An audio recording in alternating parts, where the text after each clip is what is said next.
everyone and welcome back to the channel. तो continuing with the Hakuna Matata series.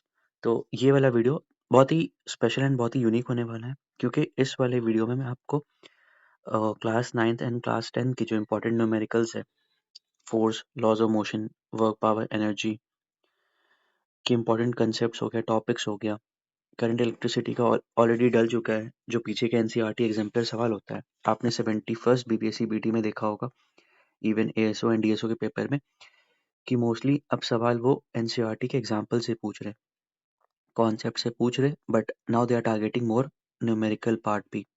तो इस video में maximum कोशिश करेंगे कि जो इंपॉर्टेंट न्यूमेरिकल्स हैं जो थोड़े से मुश्किल होते हैं, ये जो न्यूमेरिकल्स करा रहा हूँ थोड़ा सा मुश्किल भी है, स्टार्टिंग का लेवल थोड़ा धीरे धीरे होगा बट फिर आगे बढ़ेगा। इसके साथ साथ आप लोग टेलीग्राम ग्रुप पे ज्वाइन कर लेना, आप लोगों को ना इन्फोग्राफिक्स मिलते रहेगा। जैसे यहाँ पे देखो, इस टाइप के इन्फोग्राफिक्स आपको टेलीग्राम पे मिलेगा। पीजेंट ट्रिपेलियन हो गया, विटामिन डिफिशियंसी, मतलब फट से आप लोग रिवाइज कर लोगे। और आज आप लोग का 7 बजे सेशन है, जूम सेशन है, आप लोग ज्वाइन करना। जो भी प्रॉब्लम हो रहा है पढ़ाई से रिलेटेड, क्या लास्ट 20 दिन में पढ़ना है, क्या चीज़ को स्किप करना है, क्या क्या चीज़ करना है, तो बहुत लोगों का बॉट पे मैसेज आ रहा था, तो मैं सबको रिप्लाई नहीं दे पा रहा था, इसीलिए मैं एक वीडियो ले आता हूँ। आप लोग रहना, सवाल पूछ, जेन्युइनली पूछें जो एग्जाम पर्पज से आपको प्रॉब्लम आ रहा है, और हम लोग इसमें क्या क्या आपका हेल्प कर सकते हैं, तो वो आप ज्वाइन कर सकते हो। तो लेट्स स्टार्ट। ये सवाल है पहला, वर्क, पावर, एनर्जी से। ये आपका करंट इलेक्ट्रिसिटी से भी रिलेटेड ही है थोड़ा बहुत, तो चलो सॉल्व करते हैं इसको। और ये आपके 70th बीपीएससी में इसी टाइप का सवाल आया था। I am not sure about the date, fact भी शायद यही था, सेम ही डेटा था। ठीक है, तो let's start. An electric heater is rated eight 1500 what. Power का यूनिट क्या होता है? वॉट होता है। पावर से मुझे क्या याद आना चाहिए? पावर इक्वल टू वी आई। अब वी को मैं और क्या कन्वर्ट कर सकता हूँ? V V equal to I R होता है, आई वी अपॉन आर, ये वी है। तो ये फॉर्मूला क्या हो गया? वी स्क्वायर बाई आर हो गया। सेम इसको मुझे और तब्दीली करना है, वी को मैं क्या लिखता हूँ? आई आर इंटू आई, तो पी हो गया आई स्क्वायर आर। ये फॉर्मूला है और इसी पे एक सवाल आया था। चलो इसमें कहते हैं, an electric heater is rated eight 1500 what, how much energy does it use in 10 hours. Simple formula है। मैं जो एनसीईआरटी बैच वाले स्टूडेंट है या फिर एडीओ में, उन लोग को ये चैप्टर कंप्लीट हो चुका है, वर्क एनर्जी पावर में, वापस से रिवाइज करना। और फॉर्मूला क्या था आप लोग बताओ? E equal to power into time था। Very good. एनर्जी का यूनिट क्या होता है? जूल होता है। पावर और एनर्जी जो आना चाहिए वो किस में आना चाहिए? किलोवाट आवर्स में आना चाहिए। यहाँ पे वॉट है, पहला टास्क मेरा क्या होगा? इसको कन्वर्ट करना है किलोवाट में। तो मैं क्या करूंगा?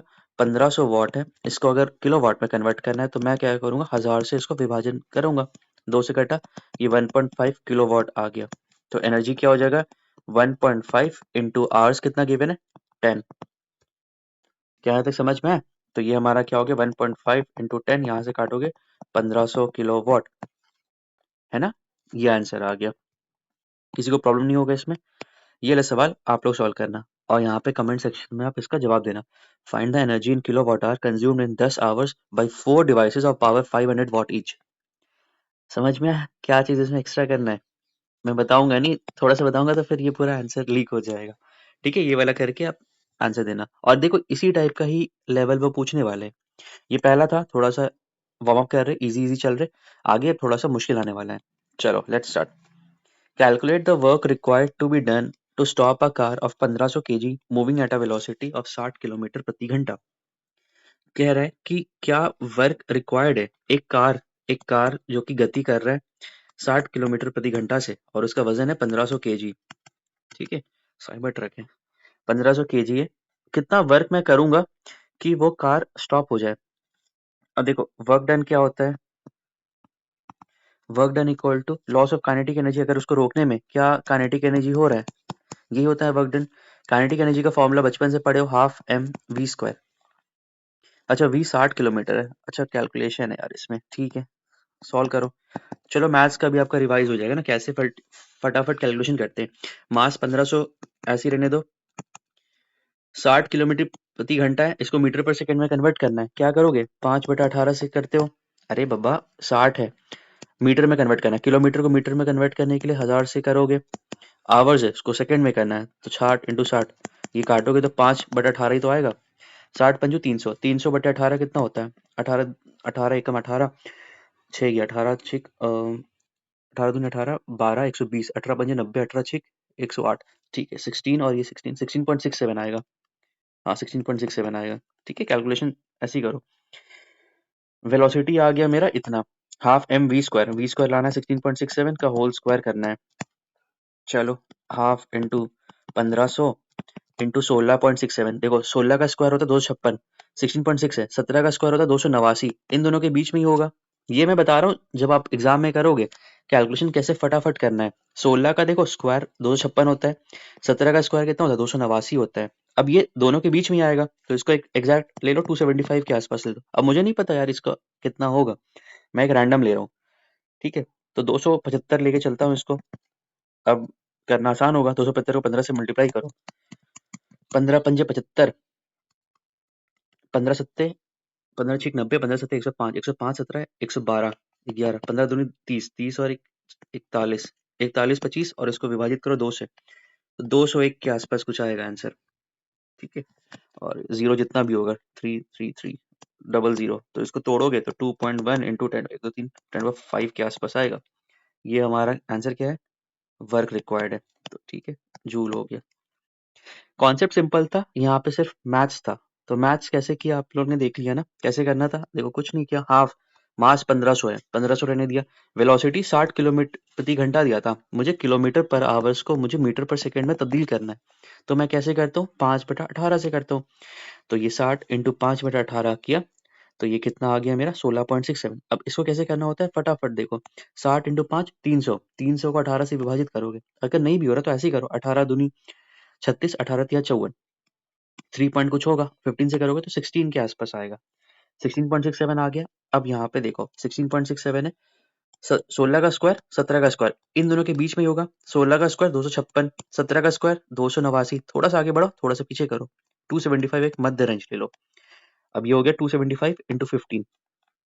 ठीक है, अब देखो 275 और 15, 100 को बाद में कर लेना। 275 और 15 को मल्टीप्लाई कैसे करोगे, 15 पंजे 75, 7 कैरी, 15 सत्ते 15 छिक 90, 15 सत 105, 105 17, 112, 11 कैरी, 15 दूनी 30 और 4125 और यहाँ पे डबल जीरो है, और इसका 2 से डिवाइड करोगे तो 201 आएगा।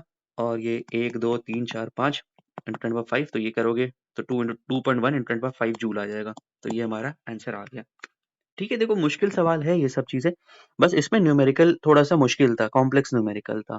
ठीक है, मैं मुश्किल ही सवाल लाया हूँ, इजी सवाल तो आप कर लोगे ना। कॉन्सेप्ट पता चल गया ना, क्या है work done equal to loss of kinetic energy, kinetic energy का फॉर्मूला है। और प्लीज इसको 60 किलोमीटर प्रति घंटा में छोड़ मत देना, घाई घाई में ना बहुत लोग इसको 60 किलोमीटर प्रति घंटा में रख देंगे, और फिर वहां पे ऑप्शन दोनों रहेगा और आप गलत ऑप्शन मार के आओगे। आप मुझे बताना ये सब गलती होता है कि नहीं आपसे एग्जाम में। हाँ आवाज आ रही है मुझे, आप कह रहे हो। चलो अब देखो कुछ कुछ विटामिन का पार्ट रिवाइज करो। फैट सोल्यूबल ADE होता है, stored in body, low body में स्टोर हो जाता है, एक्सेस टॉक्सिसिटी हो जाता है। वाटर सोल्यूबल में बी कॉम्प्लेक्स नॉट स्टोर्ड होता है, ठीक है, यूरिन के से वो निकल जाता है। B12 भी होता है, वो स्टोर होता है। फैट सोल्यूबल में क्या क्या होगा, ADE ए का रेटिनॉल, आइज क्लोज करके बताओ, आई से याद है रेटिनॉल। ठीक है, इसका कमी से क्या होता है, नाइट ब्लाइंडनेस होता है। कैसे आप उसको कह सकते हैं, कैरेट, आपने सुना होगा ना बचपन में, आप मम्मी या फिर घर वाले बोलते हो कि गाजर खाओगे तो फिर आपका जो दृष्टि है वो अच्छा हो जाएगा। ठीक है, तो रेटिनॉल हो गया।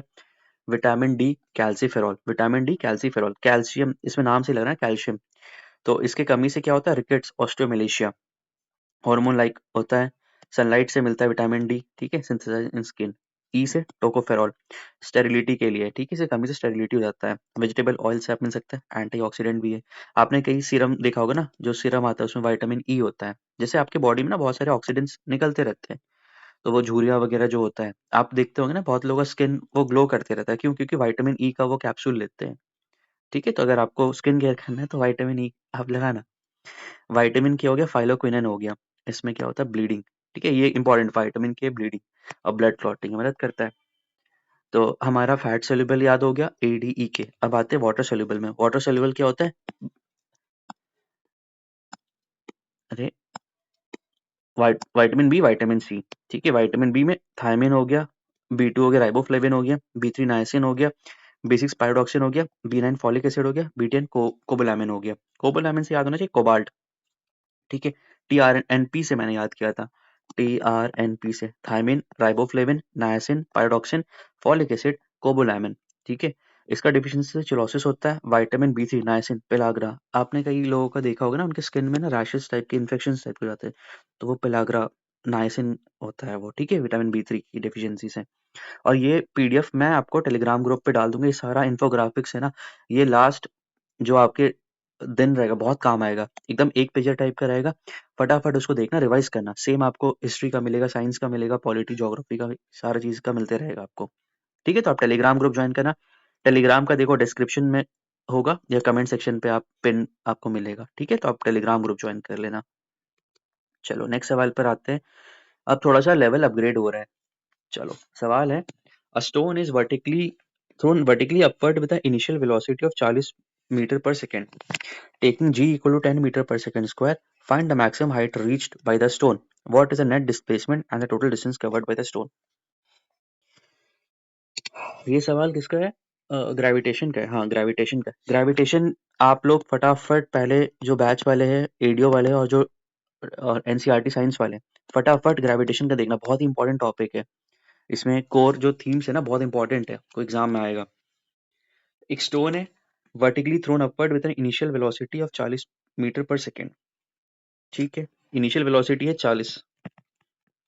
ठीक है, थ्रोन वर्टिकली अपवर्ड, ऊपर गया तो v इक्वल टू 0। यहाँ से खड़ा है बंदा, ऊपर फेंक रहा है, ये 40 है, ऊपर पहुंच के v 0 हो जाएगा। ठीक। अच्छा, एक्सेलरेशन g इक्वल टू 10 है, g हमेशा नीचे लगता है, ऊपर कुछ फेंक रहे तो वो माइनस हो जाएगा। ठीक है, तो फॉर्मूला कौन से लगाओगे? जिसमें v भी आ रहा है, u भी आ रहा है।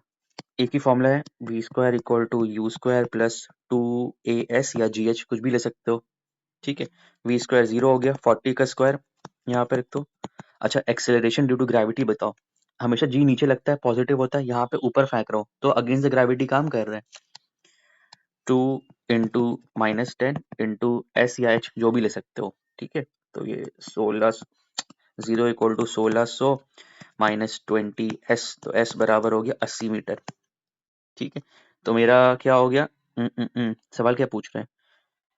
What is the net displacement. हाँ, अब यहाँ पे मुझे बताओ what is the net displacement. यहाँ पे ना, ये तो देखो एनसीईआरटी 9 या 10 क्लास का है, इसमें आपसे डायरेक्ट पूछेगा, लेकिन आपके ऑप्शन में पूछेगा नेट डिस्प्लेसमेंट। अब फट से यहाँ पे 80 मीटर मत मार लेना, डिस्प्लेसमेंट पूछ रहा है। डिस्प्लेसमेंट मैंने कई बार बताया है, अगर ये इनिशियल है, अगर ये फाइनल है, यहाँ से यहाँ गया, वापस यहाँ पे आ गया, घर का जो भूला भटका होता है वापस शाम को आता है, तो उसको भूला भटका नहीं कहते।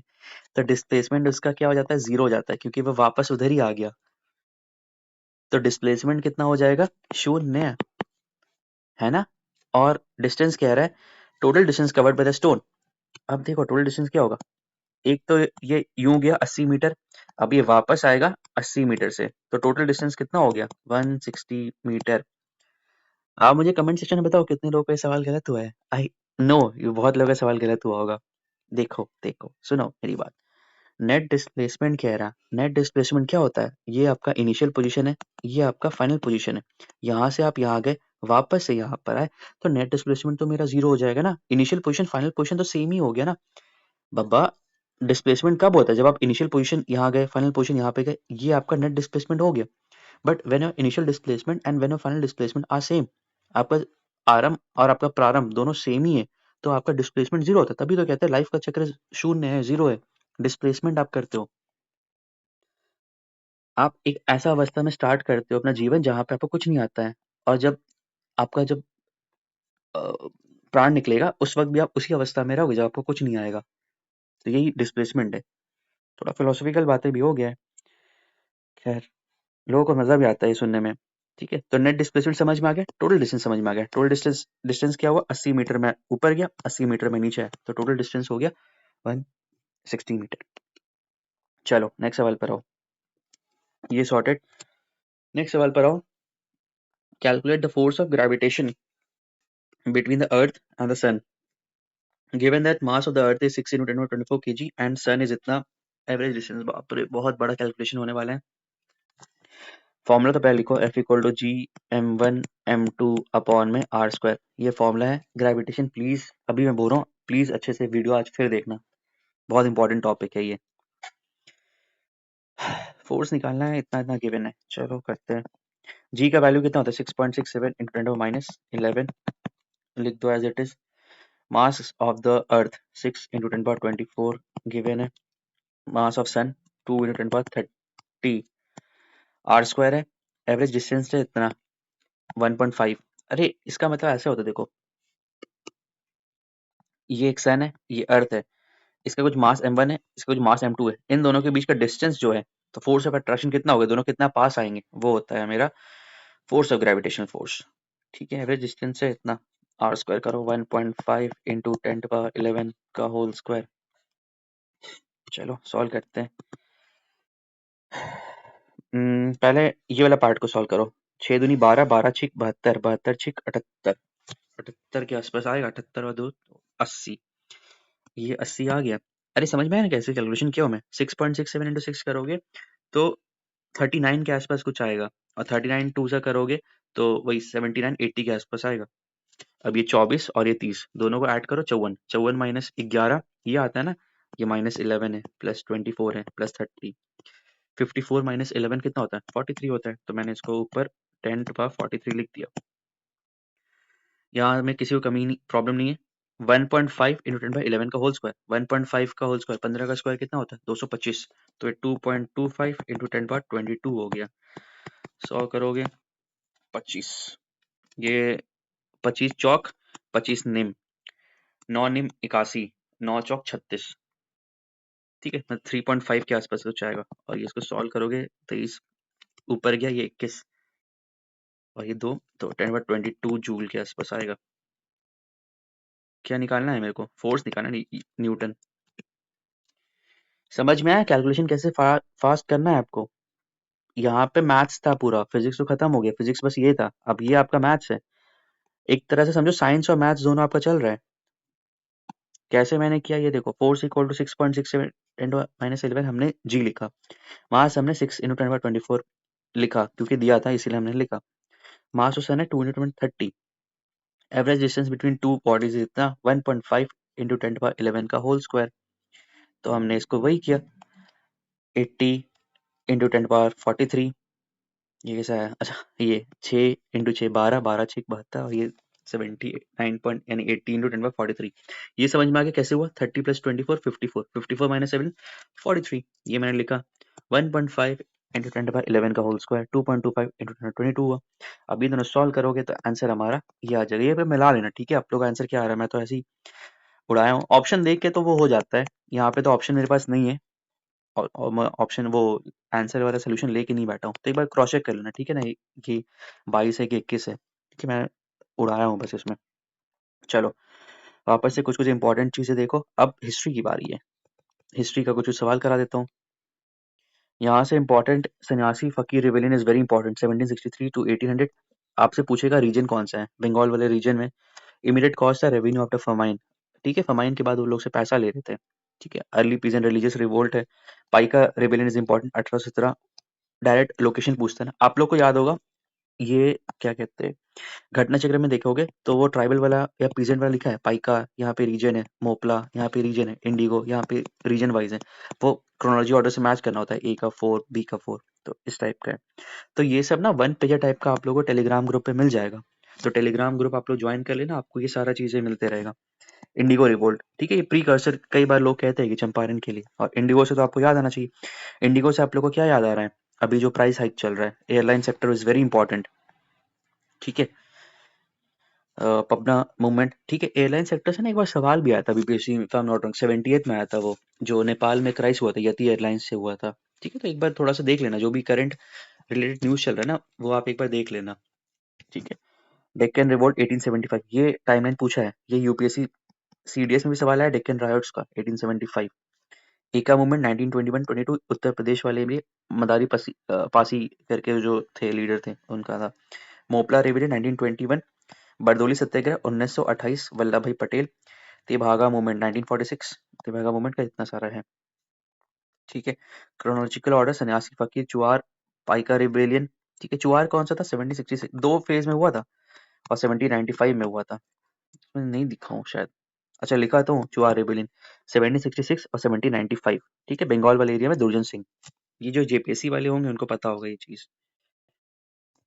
ठीक है, चलो यही सब चीजें मैं आपको एक्टिव रिकॉल सेशन में करवा रहा हूँ। अब आईज क्लोज करके मुझे बताओ, क्या बताओगे?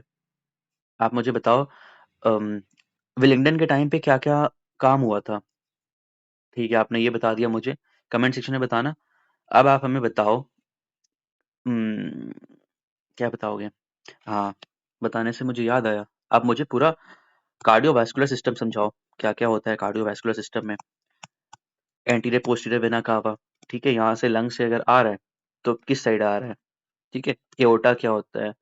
पोस्टीरियर वेना कावा क्या है? एंटीरियर वेना कावा क्या है? लेफ्ट वेंट्रिकल पे आ रहा है कि राइट वेंट्रिकल पे आ रहा है? ऑक्सीजनेटेड ब्लड कहाँ पर आ रहा है? ये कमेंट सेक्शन में बताना।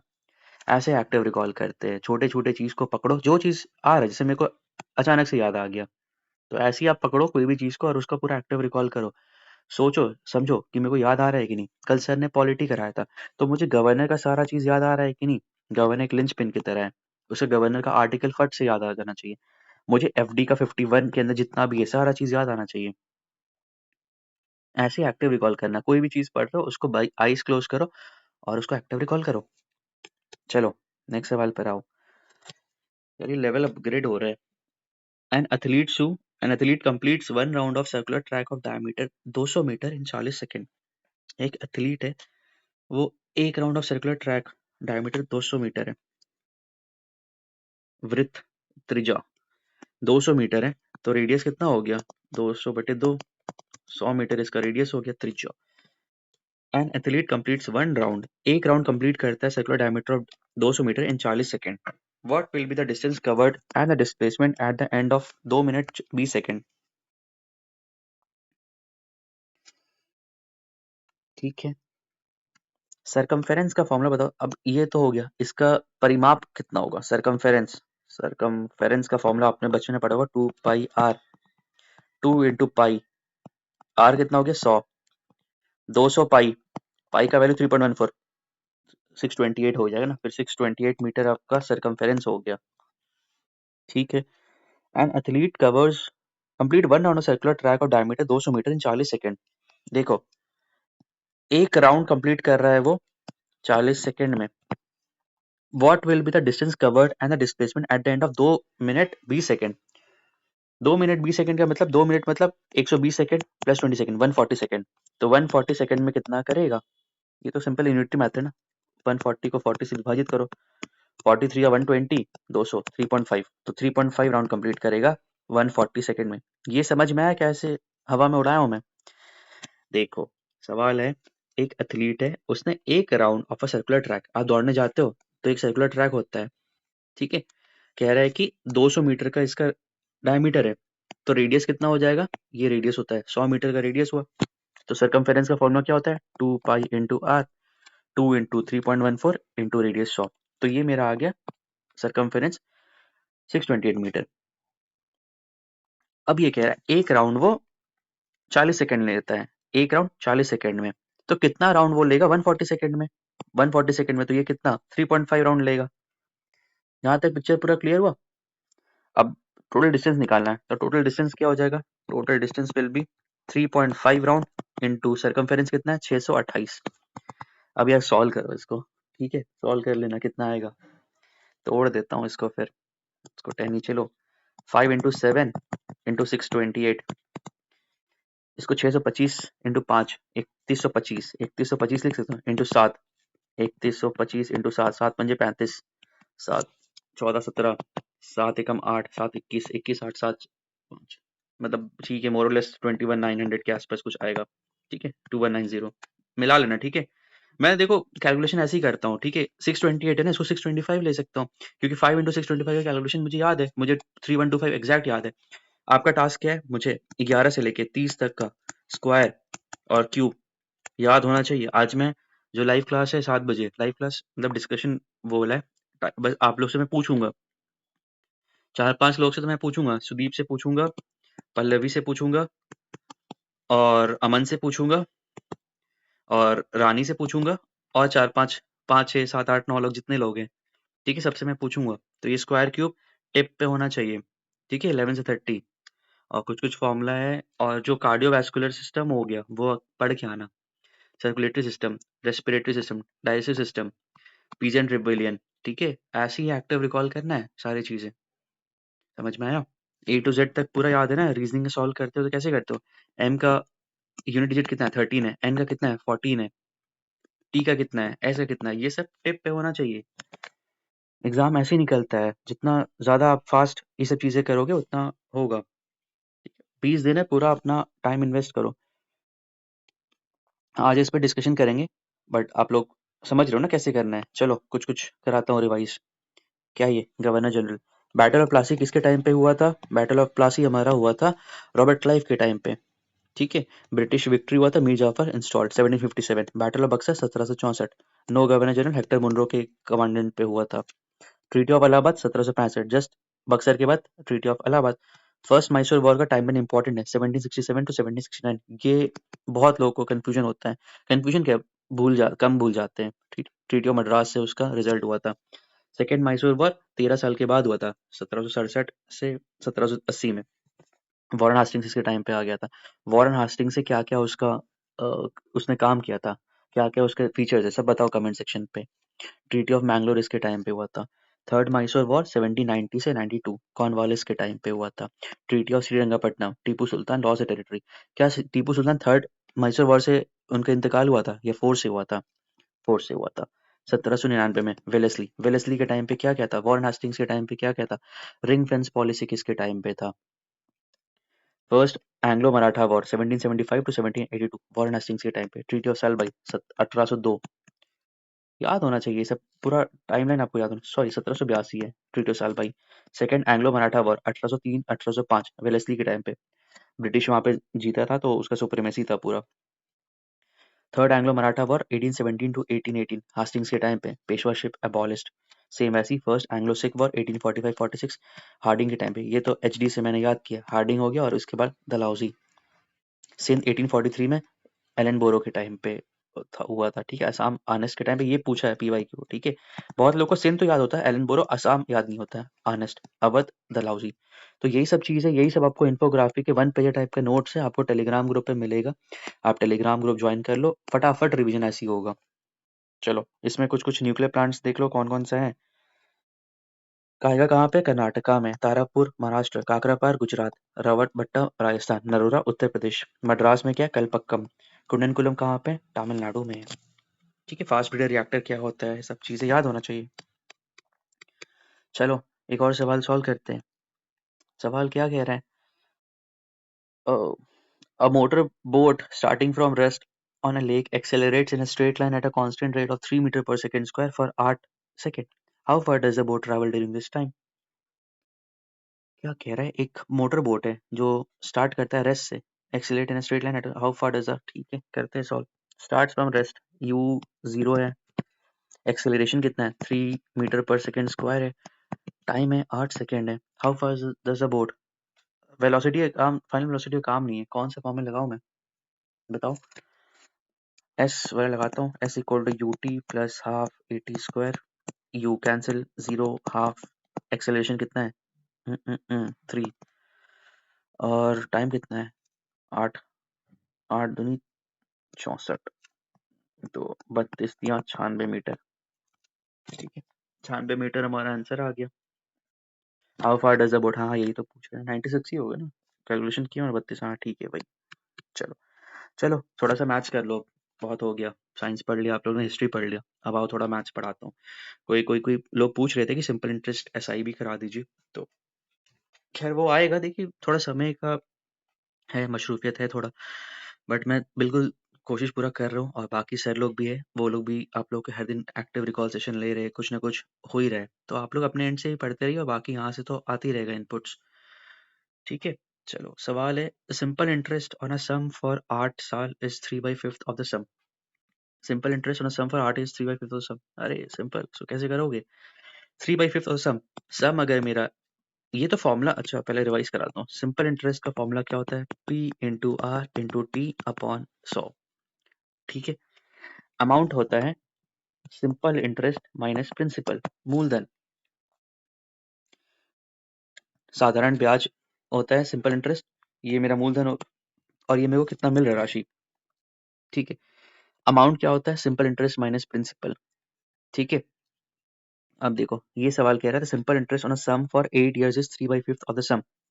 अगर सम मेरा पी है तो सिंपल इंटरेस्ट कितना हो गया 3/5 पी। निकालना है क्या, रेट ऑफ इंटरेस्ट निकालना है। सिंपल ये फॉर्मूला में फिट करो 3/5 पी, पी इंटू आर कितना है, अच्छा वही तो निकालना है और टाइम है 8/100। ठीक है, 5 से 20 बार में गया, 4 से ये 2 बार में गया 5, तो ये पी कितना हो गया, पी कटा, आर कितना हो गया 15/2, मतलब 7.5% हमारा इंटरेस्ट आ गया। ऐसा ही आसान है, सीआई भी आसान है। ठीक है, सिंपल फॉर्मूला है। ये मैं रिवाइज करवा दी हूँ आप लोग जिनको प्रॉब्लम था। ठीक है, सीढ़ी से सवाल है, a sum of money invested at simple interest triples itself in 8 साल and becomes n times in 20 साल, what is the value of n। एक सम ऑफ मनी है invested at simple interest, triples itself in 8 साल। अच्छा, एक मूलधन है, एक धनराशि है पी, वो हो जा रहा है 3p हो जा रहा है, मतलब ये अमाउंट हो जा रहा है। ठीक है, ये प्रिंसिपल मैंने लगाया और ये अमाउंट हो जा रहा है 3p हो जा रहा है। तो सिंपल इंटरेस्ट का फॉर्मूला मैंने क्या बताया था, amount minus principal, 3p minus p मतलब 2p। साधारण ब्याज मेरा 2p हो जा रहा है। ठीक है, 8 साल में, 8 साल में हो रहा है। तो देखो कैसे करोगे, C I S I equal to P into R into T upon में 100। सिंपल इंटरेस्ट मेरा कितना हो गया 2p, लिख दो 2p, प्रिंसिपल p, आर निकालना है, टाइम कितना है 8 साल में हो रहा है ट्रिपल। ये समझ में आया ना, ट्रिपल मतलब अरे पापा मैं 100 रुपए का चीज है, ये 3 गुना हो जा रहा है, 300 हो जा रहा है। ये प्रिंसिपल है, ये अमाउंट हो रहा है। तो सिंपल इंटरेस्ट कितना मेरा 200 रुपया, मैंने कहीं पे निवेश किया तो मेरे को ये ब्याज मिल रहा है ना। समझ में आया, आरओआई क्या होता है, आप स्टॉक मार्केट पे लगाते हो, 100 रुपया आपने लगाया और आपको मिला 300 रुपया, आपको पूरा मिला, तो आप क्या बोलोगे 200 रुपये मेरा सिंपल इंटरेस्ट है। एफडी वगैरह लगाते हो या फिर किसी में करते हो, 6.5% जो इंटरेस्ट होता है यही तो होता है। तो समझ में आ गया ना, पी से पी कटा, ये 25, आर मेरा आ गया 25% आ गया। सवाल क्या कह रहा है, and becomes N times in 20 years, find the value of N. सीधे से सवाल, अच्छा सवाल है। एन टाइम्स मेरा हो रहा है, अमाउंट मेरा एन टाइम्स हो रहा है, प्रिंसिपल अगर मेरा 1 है तो सिंपल इंटरेस्ट क्या होगा, ए माइनस पी एन माइनस 1। क्या ये समझ में आया, यहाँ पे सारा लॉजिक आपका एकदम ये हो जाएगा। देखो एन टाइम्स, अगर मेरा प्रिंसिपल 1 है, ये अमाउंट मेरा एन टाइम्स हो जा रहा है, तो सिंपल इंटरेस्ट क्या होगा, अमाउंट माइनस प्रिंसिपल होगा। यहाँ बहुत लोग कंफ्यूजन होगा, मैं वापस एक्सप्लेन करता हूँ। देखो ये वाला पार्ट समझ में आ गया ना। एक सम ऑफ मनी है invested at simple interest triples itself, मतलब 1 रुपया है राशि, वो 3 रुपया हो जा रहा है। तो मेरा जो ब्याज है वो 2 रुपया का तो है, सेम यहाँ पे कह रहा है एन टाइम्स हो रहा है। अगर मेरा प्रिंसिपल 1 है, ये एन टाइम्स हो रहा है, तो सिंपल इंटरेस्ट क्या होगा, एन माइनस 1 ही तो होगा। तो यही मैंने किया, सिंपल इंटरेस्ट एन माइनस 1। अब इसको फॉर्मूला लगाओ, simple interest equal to P into R into T upon में 100।